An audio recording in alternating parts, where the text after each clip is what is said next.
দীর্ঘ সময় যানজটের মুখোমুখি হয়েছেন, যেহেতু আমাদের রাস্তা অবরোধ করতে হয়েছে, আমাদের কিছু করণীয় ছিল না, দাবি আদায়ের জন্য আমাদের এইগুলো করতে হয়েছে, এটি আমাদেরকে আশাবাদী করে তুলছে। প্রিয় উপস্থিতি, গতকালের সেই ধারাবাহিক মিটিংয়ের অংশ হিসাবে আজও তারা যেহেতু দীর্ঘ সময় এই মেইন গেট হয়ে একটি গাড়ি প্রবেশ করতে পারেনি। একজন কর্মকর্তা কিংবা এই অফিসে এসেছে কেউ এই পুরো চত্বর জুড়ে কেউ প্রবেশ করতে পারেনি। ওই পেছনের গেট হয়তো বা বিভিন্ন মাধ্যমে তারা অনেক কষ্টে হেঁটে হেঁটে অনেক দূর থেকে তাদের ওয়াল টপকে অনেকে প্রবেশ করতে হয়েছে। সেজন্য আমরা তাদের নিকট দুঃখ প্রকাশ করছি। আমাদের কিছু করণীয় ছিল না। সেই সাথে অত্র এলাকায় যারা দীর্ঘ সময় যানজটের মুখোমুখি হয়েছেন, যেহেতু আমাদের রাস্তা অবরোধ করতে হয়েছে, আমাদের কিছু করণীয় ছিল না, দাবি আদায়ের জন্য আমাদের এইগুলো করতে হয়েছে। আমরা আপনাদের দুঃখ প্রকাশ করছি। প্রিয় উপস্থিতি, আজও এই নির্বাচন কমিশন থেকে প্রতিনিধি দল এসে আমাদের সাথে মিটিং, আবারও এখানে মিডিয়ার সামনে তারা আমাদের সাথে কথা বলেছে এবং তারা আমাদের 3টি দাবির বিষয়ে তারা সুস্পষ্টভাবে তাদের অবস্থান স্পষ্ট করেছে।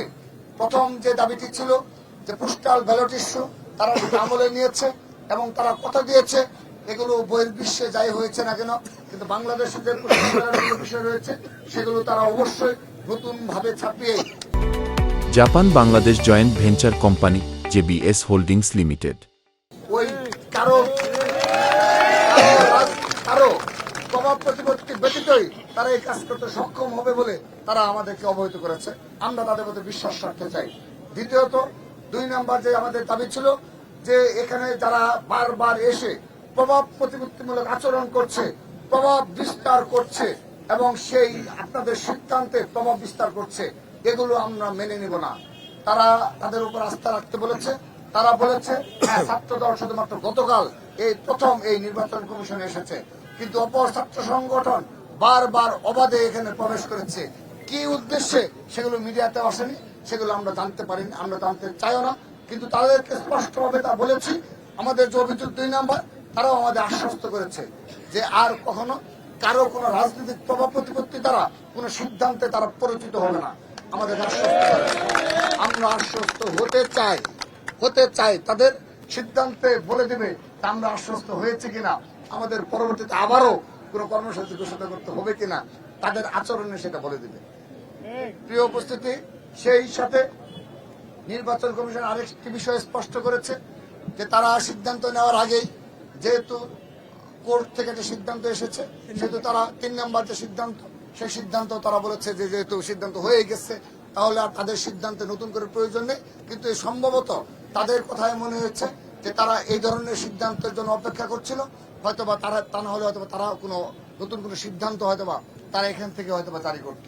তো প্রিয় উপস্থিতি, যেহেতু আমরা 3টি অভিযোগের সুস্পষ্ট ভিত্তিতে আমরা স্পষ্টভাবে আমরা দাবি দেওয়া নিয়ে কোনো গুপ্তভাবে কিংবা পেছনের দরজা দিয়ে আমরা কোনো মিটিং করিনি।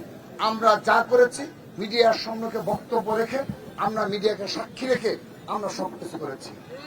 আমরা আজ এখানে আনুষ্ঠানিকভাবে, যেহেতু তারা মিডিয়ার সম্মুখে আমাদেরকে অনুরোধ জানিয়েছে যে দীর্ঘ প্রায় 2 দিন ধরে পুরোপুরি অবরুদ্ধ অবস্থায় রয়েছে এই নির্বাচন কমিশন ভবন, এবং তারা এও জানিয়েছে আমাদের বক্তব্য এবং আজকে যেহেতু আমরা দুপুরের পর স্লোগান দেওয়ার জন্য অনুমতি প্রদান করেছি, তার আগে আমরা বারবার নিষেধ করেছি।